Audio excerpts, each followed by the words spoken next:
Nos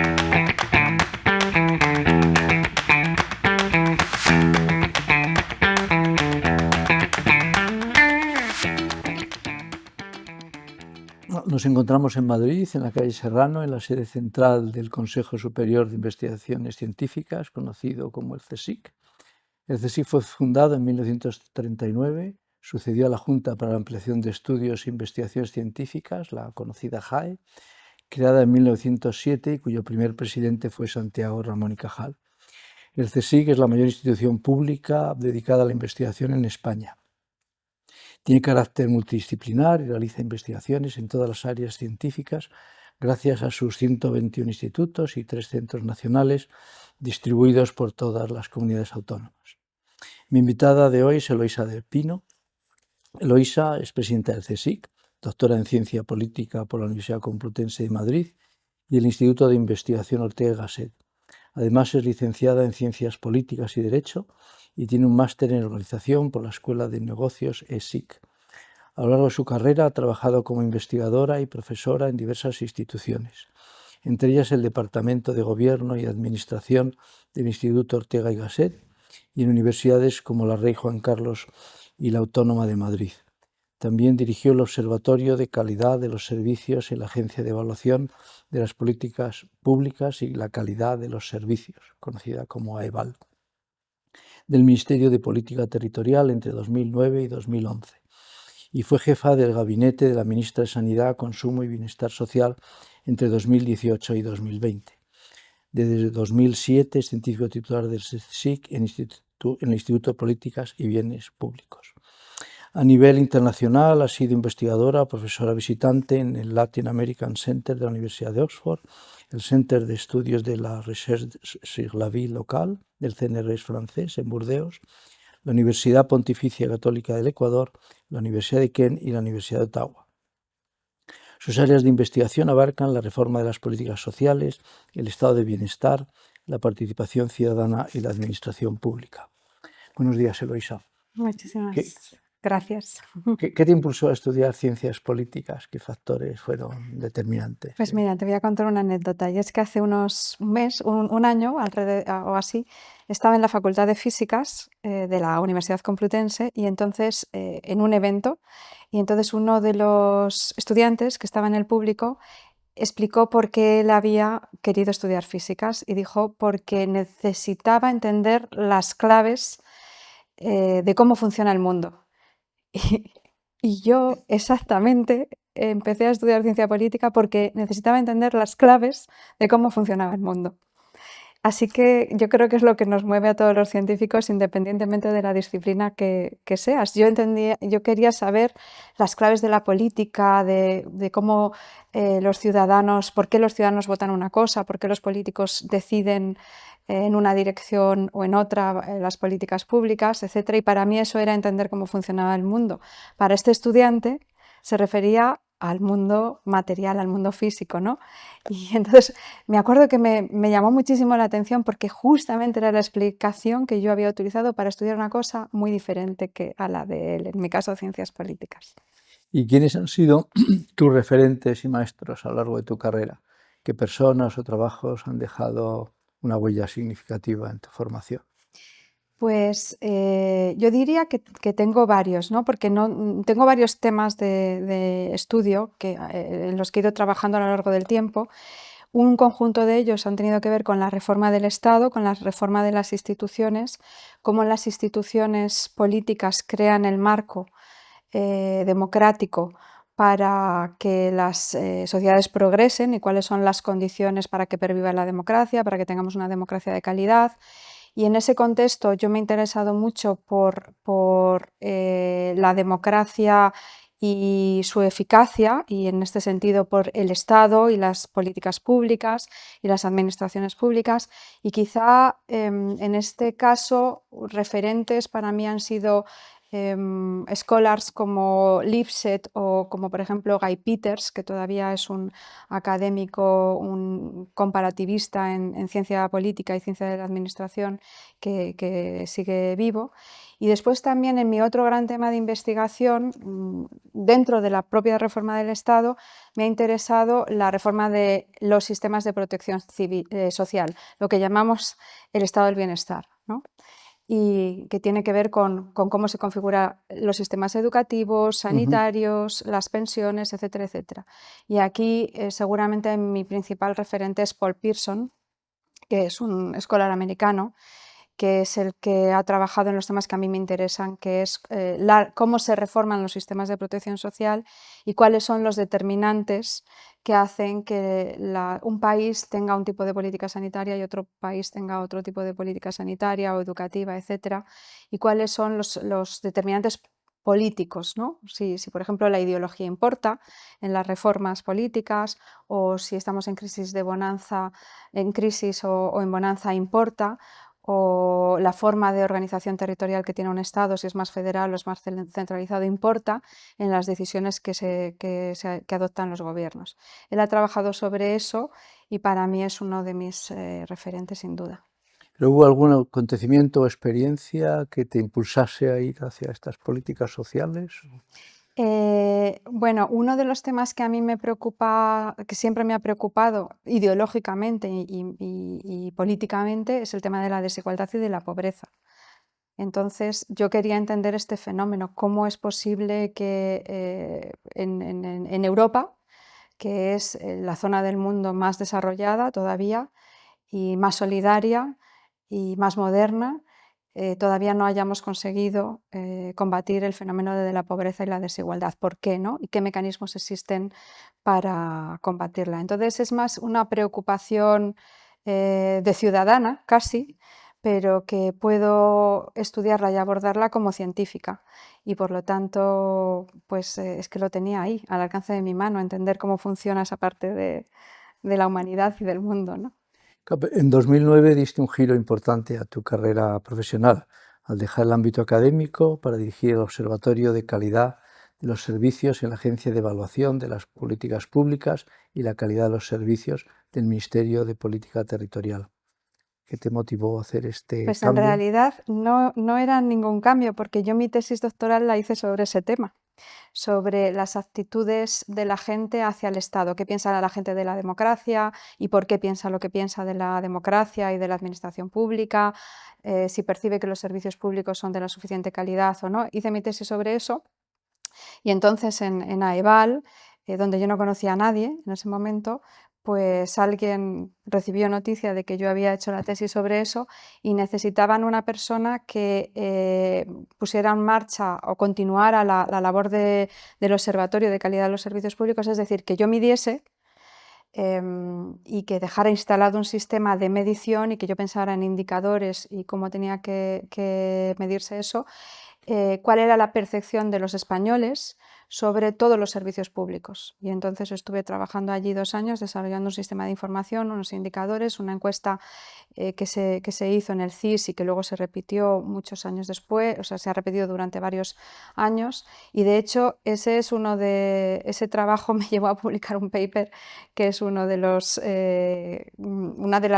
cosas que no había logrado terminar de solucionar en mi tesis doctoral, que era entender qué es la burofobia y cuántos burófobos existen en nuestro país. Entonces desarrollé un concepto nuevo que era el de la burofobia y lo medí y conseguí medirlo, ¿no? Y establecer el porcentaje de personas burófobas y entender por qué las personas eran burófobas. Y era interesante porque la burofobia, como sabes, es un fenómeno universal, no solo español, ¿no? Existe en todos los países y por lo tanto, fíjate, fue casi como una prolongación de mi tesis en este sentido. O sea que yo lo vi como para un politólogo o politóloga, como en mi caso, trabajar en la administración pública es como para un biomédico que tiene la oportunidad de ir al mejor laboratorio del mundo.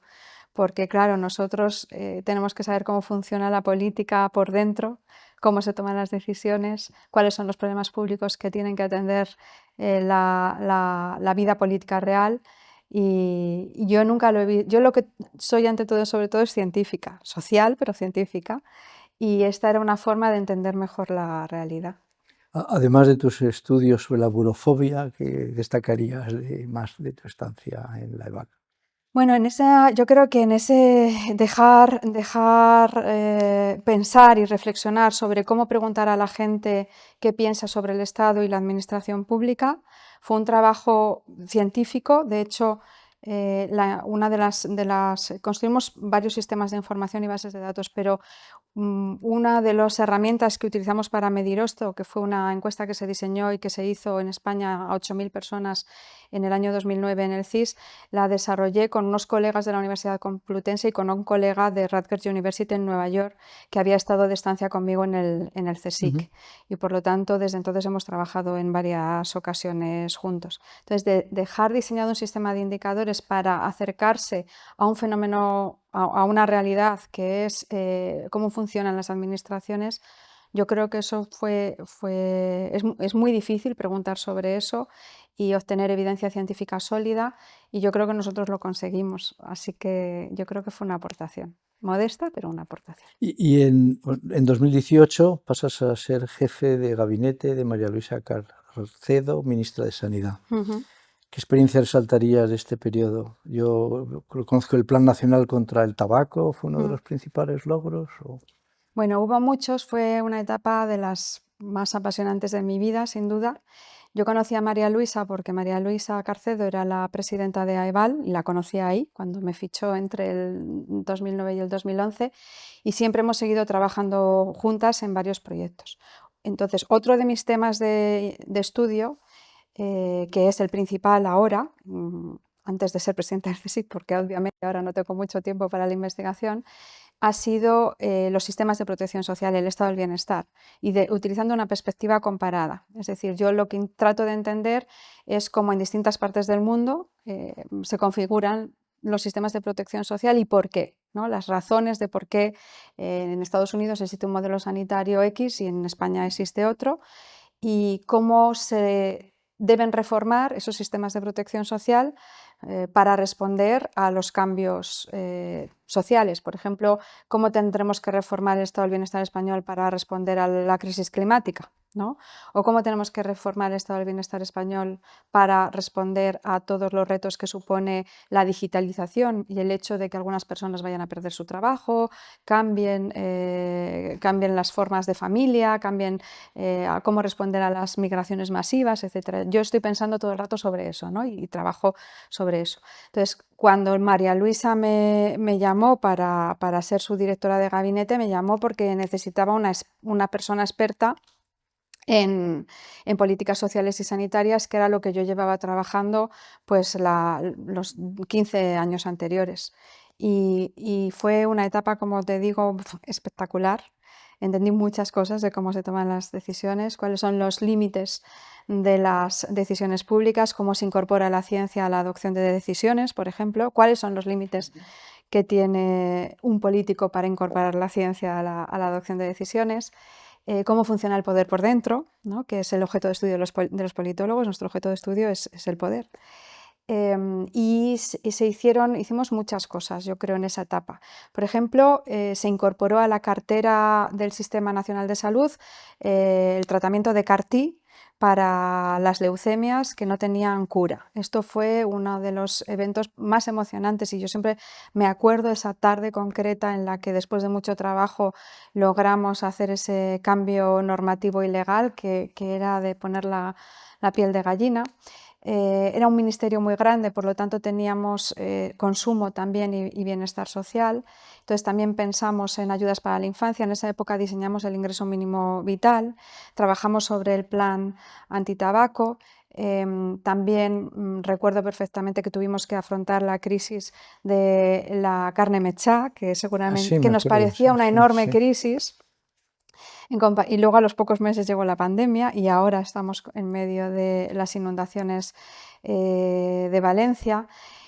Hicimos también un plan para la lucha contra las pseudoterapias y la pseudociencia, no solo una campaña de marketing, sino también hicimos un plan específico para informar a la ciudadanía. Hicimos también una campaña contra las enfermedades venéreas en jóvenes que ya empezábamos a ver. Se incluyó en la Carta del Sistema Nacional la PrEP contra el VIH, por ejemplo. Se dejó muy iniciado, y eso no dio tiempo a hacerlo durante el mandato de María Luisa, pero es un reto pendiente la introducción de la atención bucodental en el sistema sanitario español. Es decir, que se hicieron muchísimas cosas que luego el resto de los ministros, yo creo que eran cosas tan valiosas que el resto de los ministros ha trabajado sobre ellas. Así que fue un recuerdo, pues desde las 8 de la mañana, a veces hasta la 1 de la madrugada, trabajar y ver como politóloga que todas que podías llegar a más cosas, ¿no? A la práctica, a poner en marcha iniciativas fantásticas. Hicimos otra cosa importantísima que también se nos llevó por medio de los cambios políticos, que era un plan para fortalecer la atención primaria en España, que hubiera sido tan necesario antes de que llegase la pandemia tenerlo implementado. Es decir, que todas esas cosas que yo trabajaba como científica, de repente poderlas implementar y mejorar la vida de la gente, pues fíjate, hace poco me decían que más de 400 personas han sido tratadas con CAR-T, ¿no? Otros países ni siquiera la han introducido en la cartera del Sistema Nacional de Salud y por paciente costaba 350.000 euros. Entonces, esas personas, si no hubiéramos tenido el Sistema Nacional de Salud y introducido esta política, seguramente nos hubieran salvado. Entonces, bueno, pues todo eso da mucha satisfacción. Tu investigación, como has comentado, se ha centrado en temas como la reforma del estado de bienestar, participación ciudadana, gestión pública. ¿Te ha resultado útil esta experiencia en la gestión del CSIC? Desde fuera parece que hay una distancia considerable, ¿no?, entre estos temas y la inmediatez de las decisiones que tienes que tomar en el CSIC. Bueno, yo creo que sí, pero yo no diría solamente lo que he estudiado, ¿no? Que yo siempre soy de las personas que dice que el conocimiento que me proporcionó la carrera me ha resultado absolutamente valioso a lo largo de mi vida. Como una esponja adquirí muchos conocimientos entonces y mucha gente dice, no me sirvió de nada lo que estudié. Pues a mí me ha servido muchísimo desde el primer día que entré por la facultad hasta el que salí, y toda la vida he sido muy esponja, es decir, aprovechar todo lo que he aprendido para el resto de mis experiencias. No diría que solo la parte científica, sino toda la experiencia en gestión que directa o indirectamente he tenido y lo que me han enseñado mis maestros académicos y científicos y mis maestras a las que admiro muchísimo en el ámbito de la práctica de la política, ¿no? Todo eso me ha sido muy útil.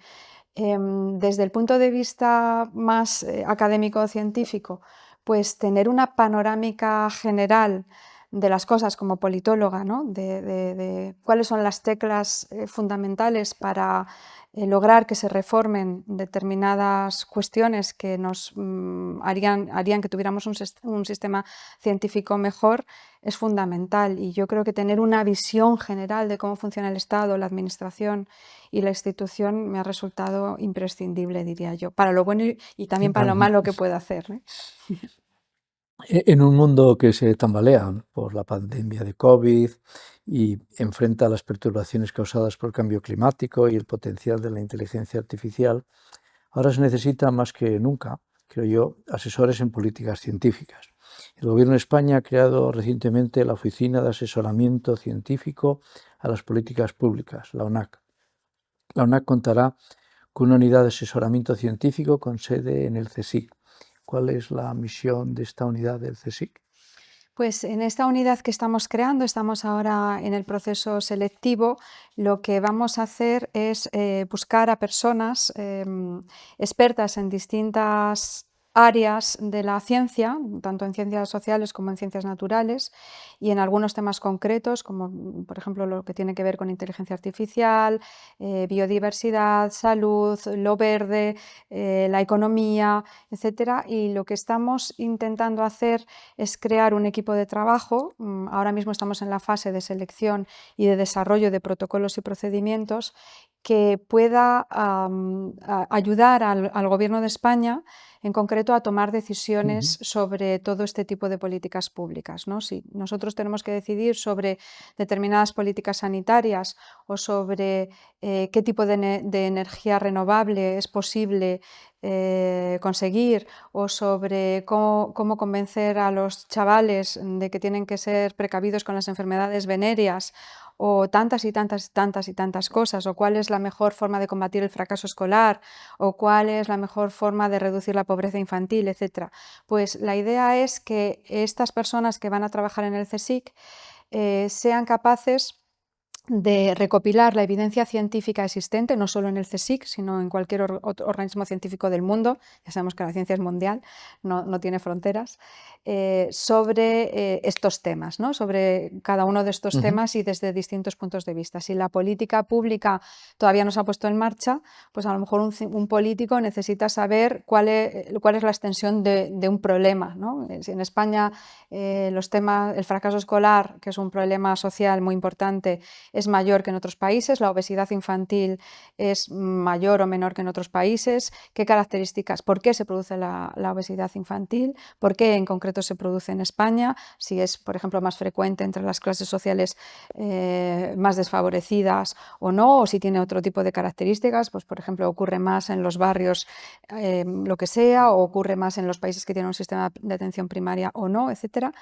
Tener evidencia científica sobre eso, ¿no? ¿Qué políticas han funcionado en otros países? Políticas que hayan tenido en cuenta, por ejemplo, pues sistemas en los que se incentiva a las industrias a que hagan productos con menos azúcar, etcétera.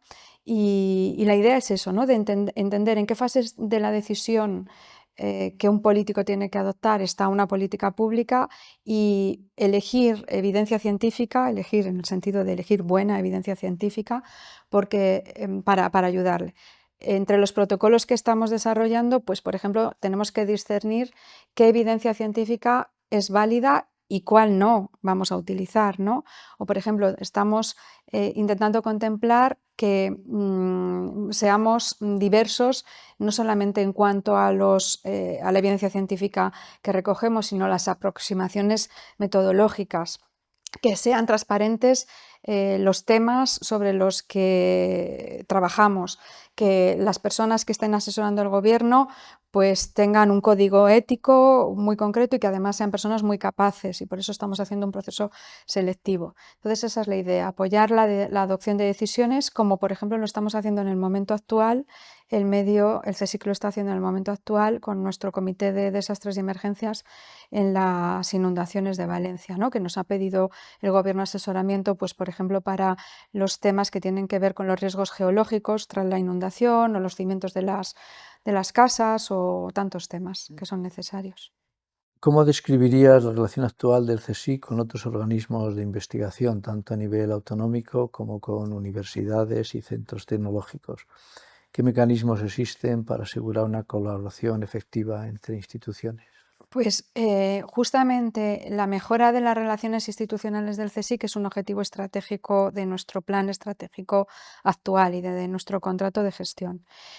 Para mí, como politóloga, es absolutamente clave, porque yo siempre digo que hay que estar donde se toman las decisiones. Si no estás, eres ignorado de las decisiones. Entonces, la presencia en los organismos científicos internacionales, por ejemplo, en el contexto de la Unión Europea, es fundamental. También, ya sabes tú mejor que yo, que pertenecemos al G6 de la ciencia, donde están 3 instituciones alemanas, francesa, el CNRS francés, el CNR italiano, cuyos presidentes han estado visitándonos hace poco. Estamos en el R7 Plus, donde el Plus es el CSIC, están los organismos científicos de los países más desarrollados del mundo, más la Unión Europea, más el CSIC. Tenemos una relación muy habitual con la CRUE, Con los rectores de las universidades, pues no hay prácticamente semana en la que no tenga alguna reunión con los rectores, porque entre otras cosas tenemos, ya sabes tú también mucho mejor que yo, que tenemos 51 centros mixtos ahora mismo con 25 universidades, y eso exige mucho trabajo cotidiano. Y luego también hemos intentado mejorar y tener una relación de confianza y complicidad con el Ministerio de Ciencia, ¿no? Para mí también, otra vez como politóloga, no tener esta relación bien engrasada, pues indica que no puedes luego llegar a otros ministerios como el de Función Pública o el de Hacienda, que son fundamentales, ¿no? Y yo quiero que el Gobierno de España y los gobiernos autonómicos también, con los que tenemos buena relación, sientan que el CSIC es su casa cuando necesitan cualquier ayuda para nuestro país. ¿Y tenéis planes como para abordar retos como la sostenibilidad financiera, la alineación con los objetivos de desarrollo sostenible o la mejora de la eficiencia administrativa? Estamos en ello también. Entre los retos que estamos ahora terminando un plan de sostenibilidad que tiene diferentes contenidos, desde los financieros hasta los medioambientales, de nuestra investigación. Cada vez hacemos investigación, somos ya 16.000, o sea, a punto de llegar a los 16.000 este año. Hemos crecido muchísimo en los últimos tiempos. Ahora mismo estamos en 15.700 personas y a final del 2025 seguro que estamos en 16.000 ya. Entonces, nuestra investigación tiene un fuerte impacto. También es muy importante la sostenibilidad financiera porque cada vez más la investigación es cara. Implica que tienes que apostar por grandes infraestructuras que nosotros por nosotros mismos no podemos mantener, ¿no? Entonces, toda la sostenibilidad financiera, además de conseguir el apoyo del Ministerio, que creo que lo hemos logrado con el contrato de gestión del CSIC, que es una planificación financiera plurianual en la que estamos inmersos. Estamos ahora, por ejemplo, terminando de diseñar nuestro plan de infraestructuras del CSIC y también hemos hecho una planificación de los espacios. El CSIC tiene nada menos que 560 edificios y estamos creciendo mucho. Crecer mucho en términos científicos es fantástico, pero lo malo es que hay que gestionarlo y hay que poner a los investigadores en algún sitio, ¿no? Entonces ahora estamos también revisando toda nuestra política, no de infraestructuras científicas, que esa es la que he dicho antes, sino de infraestructuras en términos de los centros, ¿no? Así que sí, estamos muy, muy orientados a eso. Estamos también intentando reducir nuestra huella, para eso hemos hecho nuestro plan de sostenibilidad. Todos los centros del CSIC, por ejemplo, han pasado una auditoría de eficiencia energética para reducir esta huella y queremos concienciar a los investigadores en esa dirección. Tenemos también un plan de mejorar la gestión, que tiene varias patas y que ya sabes que es porque tienes la experiencia, es muy complejo y una de las complejidades es que no solo depende del CSIC, ¿no? Depende de, pues, por ejemplo, de Función Pública o del Ministerio de Hacienda, que además son dos ministerios separados, pues conseguir, no sé, desde que las convocatorias de empleo público no se extiendan tantísimo en el tiempo, hasta reducir los requisitos de la justificación de proyectos. Ahora mismo vengo de una reunión con nuestro propio equipo para digitalizar algunos procedimientos. Hemos hecho una revisión de 5 procedimientos y los hemos simplificado. En la semana que viene me entregan el informe un equipo de científicos y de gestores del CSIC de los 5 siguientes procedimientos que hay que reducir y sobre todo, y lo más fundamental ahora, es el plan de digitalización del CSIC. Tenemos un plan estratégico que ya está por la segunda fase para mejorar la ciberseguridad de la institución, que estaba un poco, pues tuvimos un ciberataque, solo yo asumí el cargo, a la semana de yo asumir el cargo. Y el Ministerio también en este sentido nos ayudó con un presupuesto extraordinario para iniciar el plan de digitalización, que es lento, pero es seguro, ¿no? Tenemos que revisar todas las aplicaciones del CSIC, algunas tienen ya más de 30 años y estamos en ese proceso muy intensamente. De hecho, yo diría que en términos de gestión la prioridad ahora mismo es esa. Para cumplir estos objetivos, la inteligencia artificial puede ayudar, ¿no? ¿De qué manera? Estamos a punto de presentar nuestra estrategia de inteligencia artificial del CSIC, que tiene varias patas. Tiene una pata que es cómo vamos a utilizar la estrategia la inteligencia artificial para la mejora de la gestión, eso lo estamos trabajando en el ámbito TIC, y esa es la reunión justo que he tenido esta mañana. Y luego estamos trabajando en IA para la ciencia y ciencia para la IA, ¿no? El CSIC tiene un instituto de inteligencia artificial que conoces en Barcelona, que es probablemente el centro español que desde hace más tiempo está trabajando en esa dirección, y hacemos investigación en IA, ¿no? En distintos aspectos de los temas que tienen que ver con la IA, desde los temas éticos hasta el desarrollo de modelos, etcétera, etcétera. Pero luego una de las cosas que me quita el sueño, y me quita el sueño porque estamos en un momento muy delicado, es cómo vamos a aplicar la IA al proceso de hacer investigación. Y yo creo que esto va a cambiar radicalmente la forma que hacemos investigación. Yo no tengo mucho tiempo ahora de hacer investigación, pero sí me provoca tanta curiosidad que he utilizado la IA para algunos procesos, ¿no? Típicos de investigación. Y hablo con algún chat que tengo allí en casa instalado para ver cuál es el alcance de esto. Y va a ser tan absolutamente radical el cambio, ya lo está siendo, ¿no? En biomedicina, pues con AlphaFold y otros programas, pero va a ser tan absolutamente radical para el científico de a pie, de cómo cambiamos el proceso de hacer ciencia, ¿no? Desde identificar la bibliografía más básica hasta analizarla, hasta pensar en metodologías mucho más sofisticadas, hasta utilizar cantidades masivas y masivas de datos que nos llevaría, y tareas que yo he visto que antes me llevaban meses hacerlas, ahora hacerlas en unas pocas horas utilizando la inteligencia artificial. Pero claro, todavía no está bien desarrollada, entonces tiene estos fenómenos como las alucinaciones, ¿no? Que uno es capaz de identificar cuando le preguntas cosas. Y entonces estamos en un punto muy delicado, porque yo creo que si nos quedamos atrás vamos a perder el paso en el mundo científico, en nuestra capacidad de competir en la ciencia internacional, pero si te adelantas demasiado, quizá estás haciendo una inversión enorme en términos financieros y también en términos de impacto medioambiental, que tampoco puedes asumir aisladamente. Entonces, ¿qué estamos haciendo? Pues ahora mismo, aparte de desarrollar nuestra estrategia propia de inteligencia artificial, que ya está a punto de, vamos a publicarla y a presentarla en breve, yo estoy tratando de aliarnos con la CRUE, de aliarnos con la Comisión Europea, con el Gobierno de España. Nuestra ministra Diana Morán y el ministro Óscar López ya he estado varias veces con ellos para tratar y con el BSC también, para tratar de tener una mesa de la ciencia española, ¿no? No tanto expertos, sino una mesa institucional de la ciencia en las que todos estemos trabajando a una. Si tenemos que desarrollar en un modelo de lenguaje una vertical de ciencia, como se dice ahora esto de las verticales, pues tenemos que hacerlo todos juntos. Solos no lo podemos hacer porque implica muchos recursos y mucho esfuerzo.